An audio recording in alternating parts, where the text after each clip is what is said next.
미국에 유명한 골퍼가 있었어요. 사우디아라비아 왕이 그 유명한 골퍼를 초청을 해서 전용 비행기까지 보냈습니다.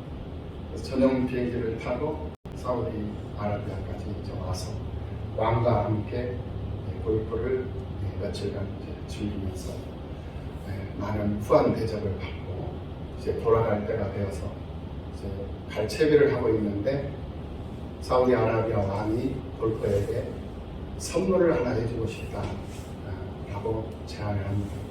깜짝 놀란 골퍼는 지금까지 후한 대접을 해주신 것만 해도 몸둘 바를 모르겠습니다. 괜찮습니다. 하고 사양을 했습니다. 또 그 사양을 했지만 왕은 끝까지 선물을 하고 싶다. 호의를 받아달라 라고 간청을 합니다. 그래서 골퍼는 왕에게 조그만한 골프채 하나를 선물해 주시면 감사히 받겠습니다 라고 골프채를 주문했어요. 그리고는 이제 전용기, 왕이 보내준 전용기를 타고 이제 미국 자기가 살고 있는 집으로 돌아왔습니다. 한 주일이 지나고 두 주일이 지났는데 아무 소식이 없는 거예요. 그래서 이 골퍼는 계속 우체부가 언제 오나 기다려지는 거예요. 은근히 기다려지면서 그래도 나에게 후한 대접을 해줬던 이 사우디아라비아 이 왕인데 그 왕이 약속한 대로 골프채를 보내줄 텐데 그 골프채 안에는 다이아몬드가 박혀 있을까, 금은 보석이 박혀 있을까 여러 가지 상상을 하면서 이제 하루하루를 지내는데 이 우체부가 생각한 대로 기다렸던 대로 이제 오는 것이었어요. 그래서 우체부가 왔는데 조그마한 편지 봉투 하나를 달랑 건네주고 가는 거예요. 근사한 골프채를 기대를 했는데 골프채는 눈에 보이지 않냐고 조그마한 편지 봉투가 하나 전해지더라는 거예요. 그래서 편지 봉투를 이제 받고 그걸 개봉해서 봤더니만 그 미국에 있는 골프장을 기증하겠다라는 기증 증서가 들어요. 그래서 조그만한 것을 기대를 했는데 그 기대 이상의 것을 이 왕이 이 골퍼에게 기증을 해주고 선물해주고 그래서 이 골퍼는 너무나도 행복하고 너무나도 감사한데 그 감사가 멈춰지질 않아요. 그래서 계속 이 골퍼로서의 활동을 하는 동안 그 왕에 대한 고마움, 그 왕에 대한 감사함 그리고 자기에게 오는 사람들마다 이 골프장이 바로 사우디아라비아 왕께서 내게 기증해 주신 골프장입니다 라고 하면서 자랑을 했다고 합니다. 우리 예수를 믿는 사람들은 하나님 앞에 작은 기대를 가지고 그 하나님 앞에 우리는 소망하면서 간구하면서 세상을 삽니다. 그 작고 소박한 우리의 기도를 하나님은 반드시 들어주셔요. 믿습니까? 그런데 그 기도를 들어주시는데 우리가 먹고 마시는 그런 가장 기본적인 그런 욕구를 충족시키는 것으로 끝나지 아니하시고 하나님은 우리가 기대하고 소망했던 그 이상 정말 우리가 생각하지 못했던 생각할 수 없었던 상상한 그 이상의 것을 기대치 그 이상의 것을 우리에게 넘치도록 채워주시고 부어주시고 그래서 우리가 그 하나님을 노래하며 살게 해주시는 하나님이시라는 사실 이 사실을 믿으시는 여러분들이 되시기를 예수님의 이름으로 축원합니다. 오늘 본문 10절 이하에 좀 내려와 보면은 10명의 나병 환자의 이야기도 나오는 것을 볼 수가 있습니다. 주님께서 나병 환자들이 자신들을 불쌍히 여기기를 원하자 소원을 예수님께서 들어주시죠. 그런데 그 소원을 들어주시는데 그 사람 나병 환자들의 기대치 이상 그 기대 이상을 충족시켜 주시는 것을 볼 수가 있어요. 구원의 능력이 자신에게 있다라는 사실을 증명해 보이면서 그 사람들이 기대하고 그 사람들이 소망했던 그 이상의 것을 넉넉하게 주님이 부어주셨다라는 거예요. 오늘 본문 말씀에 나오는 이 제자들을 우리는 사도라고 얘기를 합니다. 사도라는 것은 보냄을 받은 자라는 그런 뜻을 가지고 있어요. 그래서 복음 전파를 위한 그러한 보냄을 받은 사람들이다. 하나님께서 오늘 우리들을 부르셨어요. 부르신 목적이 있습니다. 물론 우리를 만사형통하게 하고 우리를 강건하게 하고 무병장수하고 또 풍요롭고 부유하고 잘 살고 잘 먹고 많은 사람들에게 선한 일을 많이 하고 이런 일을 하도록 하기 위해서 부르신 목적도 한 부분으로는 있겠죠. 그런데 근본적인 목적은 그게 아니에요. 우리를 부르신 근본적인 목적이 있어요. 그 목적이 뭐냐? 바로 예수 증인으로서 살아가는 거예요. 복음을 증거해요. 복음을 증거하라는 거예요. 그 복음이 뭐냐? 우리를 죄에서 구속해 주신, 우리를 죽음에서 사망에서 건져 주신 그 예수 그리스도를 많은 사람들에게 증거해서 그들도 죽음에서 사망에서 생명으로 죄에서 의로움으로 옮겨 탈 수 있게끔 그렇게 수고하고 헌신하고 애써라. 그렇게 하나님께서 부르시려고 불러주셨다는 거죠. 그것이 우리가 지금 현재 예수를 믿고 믿음으로 사는 목적이에요. 그리고 본질이고 내용이에요. 여러분들 착각하지 마세요. 여러분들 오해하지 마시고 착각하지 마세요. 잘못 이해하지 마시라는 거예요. 우리가 이곳에 앉아있는 목적이 무엇이고 왜 내가 여기에 앉아있는가? 내가 잘 먹고 잘 살기 위해서 앉아있는 게 아니라는 거예요. 근본적인 목적이 무엇이고 근본적인 본질이 무엇이고 그 내용이 뭐냐? 예수 증인이에요. 복음 증거다 이거예요. 할렐루야. 아멘. 그 일을 위해서 우리가 지금 하나님 앞에 부름을 받았고 지금 현재 우리가 하나님 앞에 부림을 받고 있다라는 거예요. 이것이 우리의 근본적인 목적이다라는 말입니다. 물론 그 일을 행함에 있어서 그 일을 수행하기에 필요로 한 물질도 또 건강도 또 여러 가지의 이 세상 일들의 풀어짐도 허락을 하시는 거예요. 왜? 당신은 손해보지 아니하셔야 되니까. 당신의 유익을 위해서. 하나님은 손해보시는 하나님이 아니시거든요. 그렇기 때문에 나를 부르셨으니 나를 풍족하게 하셔서 더 많은 일을 하게 하시고 더 큰 일을 감당하실 수 있도록 나를 부리시려고 나를 충만케 해주시고 나를 넉넉하게 해주시고 나를 후히 해주신다라는 거예요. 믿으시기를 예수님의 이름으로 축원합니다. 아멘. 이렇게 제자들이 주님의 명령을 받들어서 복음 증인으로서 복음 증거를 했습니다. 전도를 했단 말입니다. 복음을 전했습니다. 그런데 호응해주는 사람들이 없었어요. 죽으라고 여기저기 다니면서 예수고 수고하고 땀 흘리며 그렇게 쓰임을 받는데 별로 재미가 없어. 그래서 내가 뭐가 부족하지, 내가 뭐가 모자라지 그러면서 털털거리면서 주님 앞에 와가지고 5절 오늘 본문 5절 말씀에서 예수님께 간청을 합니다. 뭐라고 간청을 하느냐? 우리에게 믿음을 더하소서. 우리에게 믿음을 더해 주옵소서 라고 간청을 합니다. 그런데 주님의 대답이 달라요. 그래? 그럼 내가 믿음을 더해 주나? 이런 기대를 하면서 답을 기다릴 수도 있습니다. 그런데 그렇지가 않았어요. 주님의 대답은 달랐습니다. 그들이 말하는 많은 분량의 믿음을 말하지 않았어요. 6절 말씀으로 들어가면 겨자씨만한 작은 믿음이라 할지라도 하나님 앞에 올바른 믿음이어야 한다 라는 믿음의 올바른 믿음, 참 믿음, 진정한 믿음, 진짜 믿음, 겸손한 믿음을 말씀을 하고 있는 것을 볼 수가 있습니다. 그러니까 믿음이라고 해서 다 같은 믿음이 아니에요. 달라요. 그 속에 무엇이 있느냐? 생명이 있느냐 생명이 없느냐, 살아있는 믿음이냐 죽은 믿음이냐, 올바른 믿음이냐 잘못된 믿음이냐, 헛된 믿음이냐 거짓된 믿음이냐 진실된 믿음이냐, 행동하는 믿음이냐 행동하지 않는 믿음이냐, 잠자는 안틀뱅이 믿음이냐, 이게 중요한 거예요. 믿음이 중요한 거예요. 믿음의 그 내용, 어떤 믿음이냐 하는 것이 중요한 거예요. 믿음으로 산다라고 하면서 사람들은 기도하지 않아요. 그러면 그 믿음은 잘못된 믿음이죠.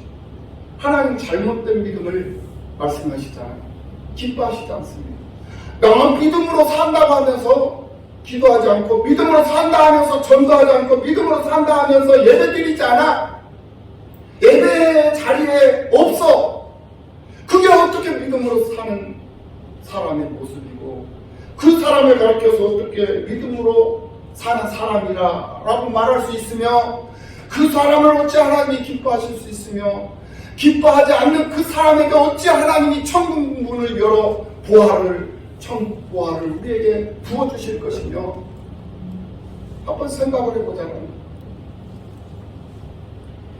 믿음으로 산다라는 사람들이 하나님을 노래하지도 않고, 맡겨준 교회를 돌아보지도 않고, 담임하고 있는 목사님에게 관심도 없어.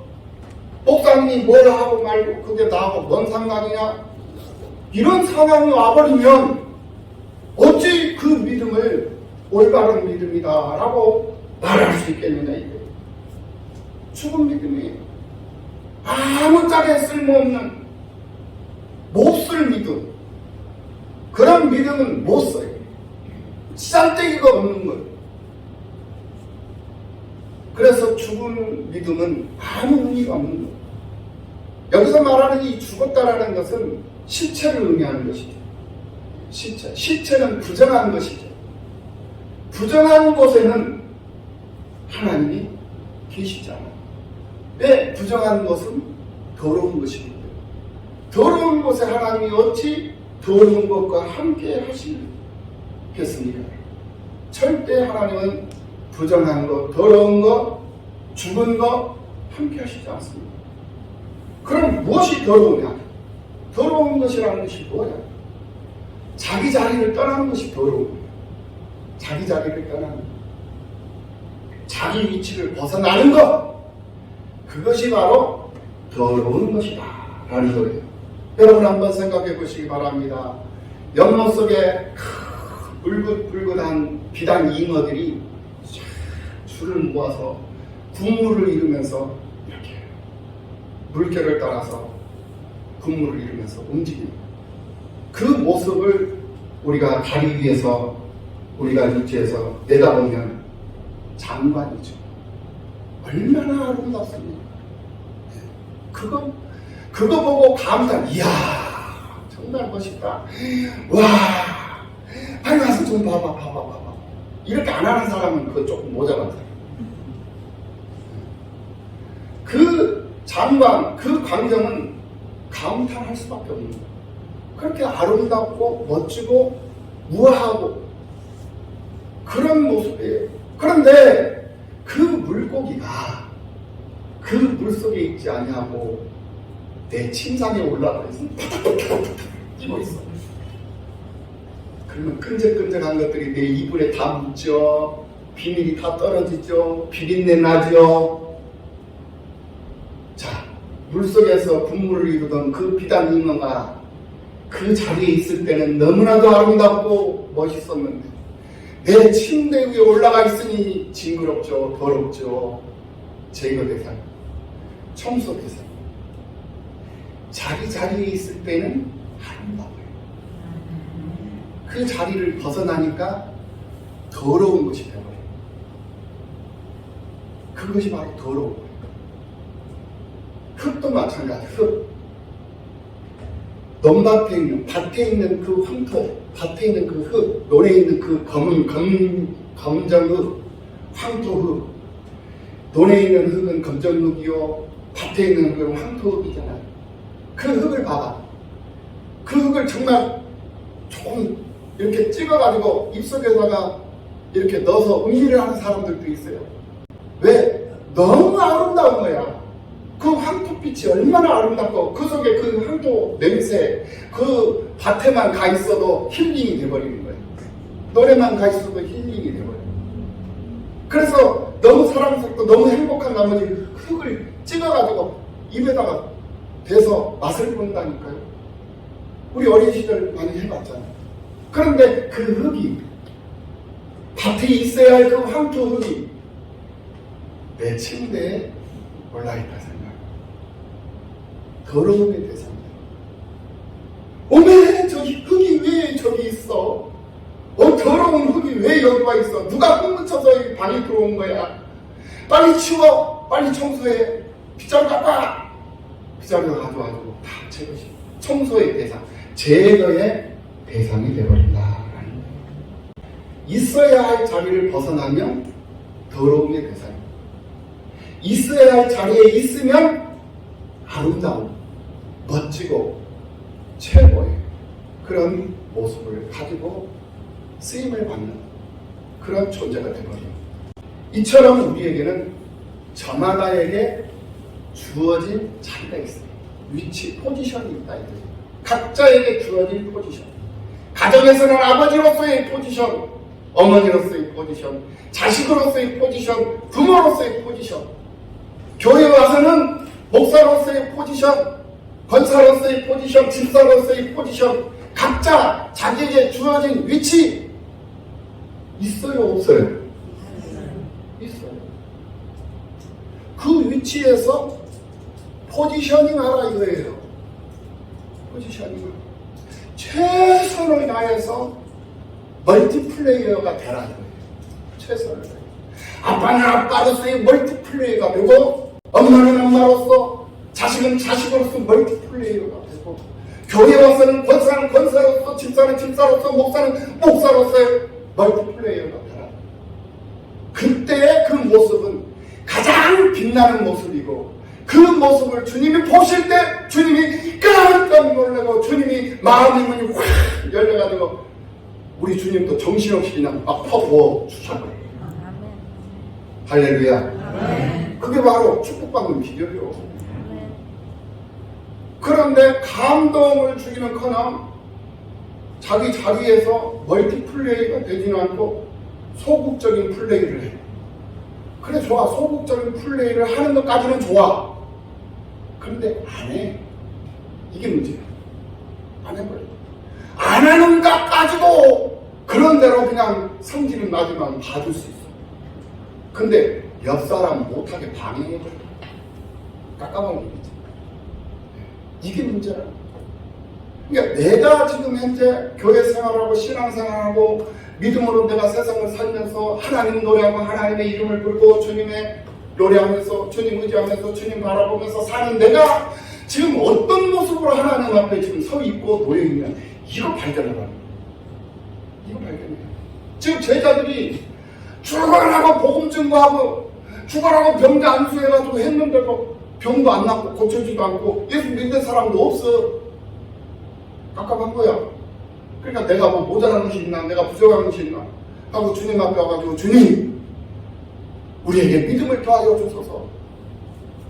이렇게 얘기를 하니까 예수님께서 그들이 기대했던 답을 주시지 아니하시고, 야, 겨자씨 하나님만한 믿음이 너에게 있었다라면 이 뽕나무더러 뿌리가 뽑혀 바다에 심겨라 하면 그렇게 하였을 것이다 라고 말씀을 하십니다. 이 말이 뭐냐, 겨자씨는 씨 중에 가장 작은 씨거든요. 근데 그 안에 생명이 있어요. 이게 뭐냐, 살아있는 믿음을 얘기합니다. 작은 믿음이라도 그 믿음이 살아있는 믿음이었다면, 너희 그 믿음이 살아있는 믿음, 생명력이 있는 믿음, 역동할 수 있는 역동적인 믿음이었다면 그 일을 얻지 못했겠느냐. 너희들의 믿음이 죽었기 때문에.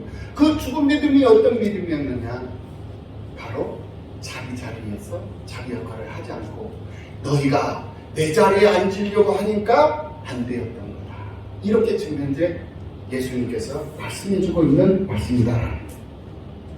교회에서 모든 성도들이 주인의식을 가지고 있어야 하는 것은 당연한 거예요.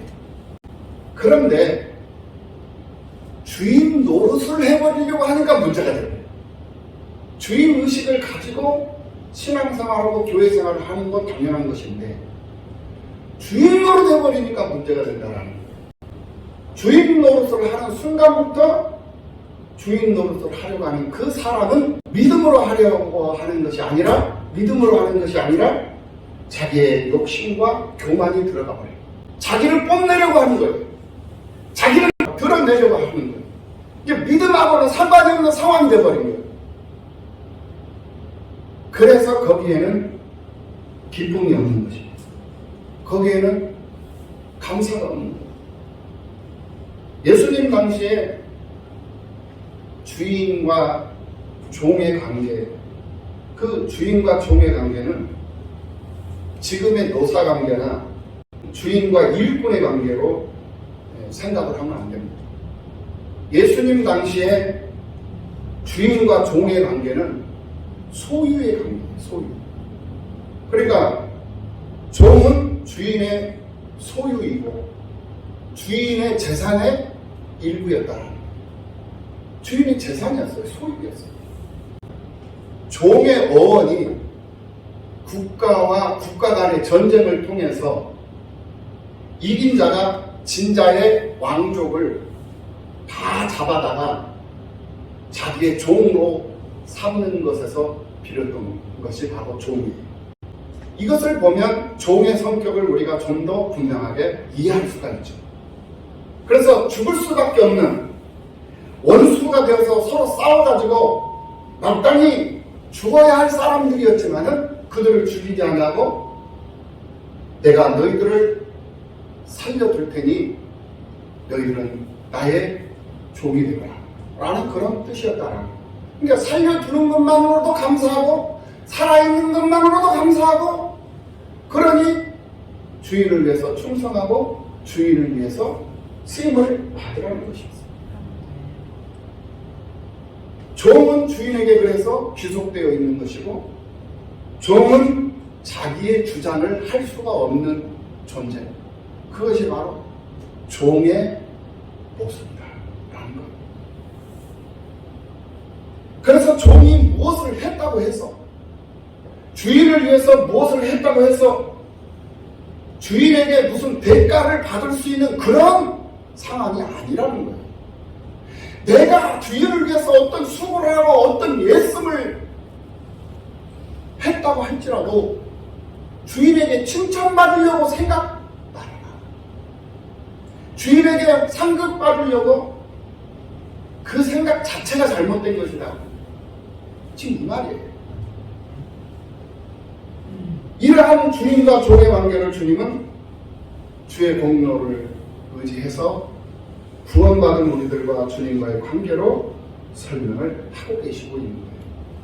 죽을 수밖에 없는 우리가 주의 보혈로 살림을 받고 주의 종들이 되었으니 이제는 종의 자세를 가지고 주님의 일에 참여하고 종으로서 주님한테 쓰임받는 그 자체만으로도 기뻐하고 즐거워하고 살아요. 예수님은 오늘 본문 7절 이하 8절 9절 말씀을 통해서 우리에게 세 개의 질문을 동시다발적으로 지금 하고 있는 것을 볼 수가 있습니다. 그러면서 우리에게 답변을 요구하십니다. 너희 중에 누구에게 밭을 갈거나 양을 치거나 하는 종이 있어 밭에서 돌아오면 그대로 곧 앉아서 먹어라 말할 자가 있느냐? 있어요 없어요? 믿음으로 대답을 해야 돼요. 있어요 없어요? 없습니다. 지금 그거예요. 예수님이 물었어요. 우리의 대답은 없습니다. 8절 말씀. 도리어 그대로 내 먹을 것을 준비하고 띠를 띠고 내가 먹고 마시는 동안에 수종들로 너는 그 후에 먹고 마시라 하지 않겠느냐? 대답. 그렇습니다. 그렇습니다. 9절 말씀. 명한 대로 하였다고 종에게 감사하겠느냐? 대답.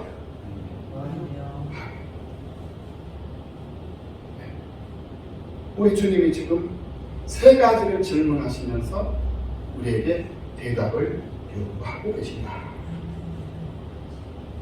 아니요, 감사하지 않습니다. 내가 내 맘대로 했다고 종에게 감사하겠느냐? 너희가 그렇게 했다고 내가 감사하겠느냐? 아니에요. 당연한 거 아니겠어요? 당연히 주여, 당연히 내가 해야 할 일을 했나이다. 나는 무익한 종이로소이다. 이 말이 나와야 됩니다. 종이 밖에 나가서 종일 일을 했다고 해서 집에 돌아오면 주인에게 밥상을 받고 대접을 받는 것이 아니라 집에 들어와서도 주인을 위해서 여전히 주인 수종을 들고 일을 해야 하는 것이 바로 종이다. 배가 고파도 마음대로 먹고 마실 수 있는 그런 존재가 아니다 라는 말씀입니다. 자신은 배가 고프지만 먼저 주인을 위한 모든 일을 하고 난 이후에 그것도 주인이 허락하여서 먹고 마실 수 있는 거예요. 그리 일을 했음에도 불구하고 주인이 너 먹지 마라 하면은 못 먹어요. 그게 종이에요. 뒤지게 죽어라고 일하고 와서 뒤지게 수종 들고 다 먹고 주인 잘 때 먹으려고 슬쩍 갔는데 너 뭐하니 먹지 마라 하면은 못 먹는 그 주인이에요. 그 주인도 잘 만나야죠. 그죠? 선한 주인을 만나야죠. 우리의 하나님은 악한 주인이 아니고 선한 주인이시죠. 우리를 종으로, 우리가 종이지만은 하나님은 우리를 종으로 여기지 아니하시고 친구로, 자녀로. 감사해. 그러니까 감사의 조건이 내가 형통하고 내가 잘 먹고 잘 살고 병 안 들고 뭐 장수하고 이게 감사의 조건이 아니요. 나는 종도 못할 판인데 종 삼아 주셔서 감사한데 종으로만 삼지 않으시고 나를 자녀 삼아 주셨으니 이어치 감사하지 않아. 이거 알면은 하나님 앞에 원망 불평 없어요. 무슨 말이 많습니까? 교회 안에서 말이 필요 없는 할 말 안 할 말 무슨 말인지 다 알아? 이거 잘못된 말, 이거 선동하는 거예요.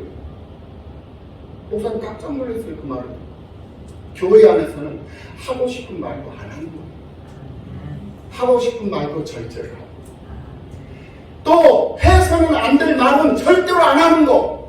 해야 될 말도 절제를 해야 되는 그러한 장소가 바로 하나님 앞에서의 모습, 교회 안에서의 모습이다. 교회 안에서는 장장해야 돼요. 무슨 말이 필요 있어요? 하나님 앞에 엎드려지면 끝나는 거예요. 엎드려지면 끝나는 거예요. 무슨 말이 필요했어? 말하지 마! 저거 샷다 마우스. 정말 여러분들 마스크 다 쓰고 계시죠? 왜 마스크 쓰고 있는 거예요? 말 안 하려고. 말이 필요 없는 거예요.